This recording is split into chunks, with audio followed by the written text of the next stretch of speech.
What's up mga chong? For today's video, magluluto tayo ng supas sa Tagalog.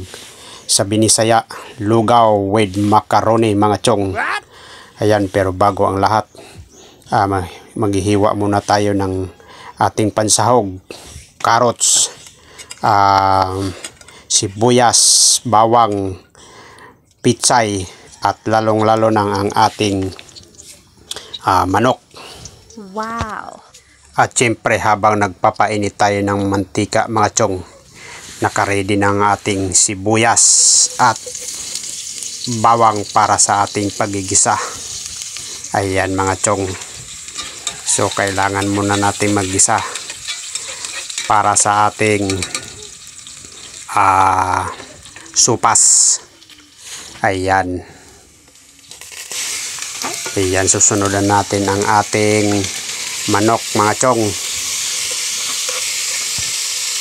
Pagkatapos igisa natin mga chong yung manok, kailangan natin lagyan ng macaroni para sabay-sabay na lumambot sa ating manok. Siyempre para lumambot ang mga ito, kailangan natin ng tubig. Ayan mga chong. Ayan, para siyempre pag kumulo. Ayan mga chong. So kailangan nating halo-haloin muna to mga chong para yung mga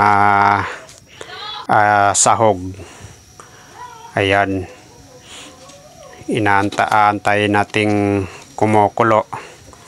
At habang nagpapakulo tayo mga chong at inaantay nating lumambot yung macaroni, kailangan nating i-ready yung ating mga gulay, lalo na tong carrots, at maisalang din natin. Ayan, para sabay-sabay na lumalambot. Ayan, siyempre timplahan natin ng gatas para malinamnam. Wow! Yung kunting asin, at hindi mawala yung bitchin mga chong para pantay yung ating lasa. Lagyan din natin ng pampaanghang mga chong, yung durog na paminta. So alright mga chong, ang sarap nito, tamang tama sa bagyo tag-ulan. Supas with macaroni. Ayan, alright. Sarap to the max.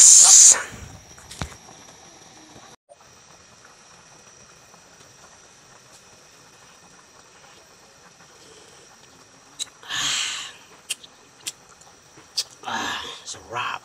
What? Hab-habang time mga chong. Thanks for watching. Next video ulit. Babush!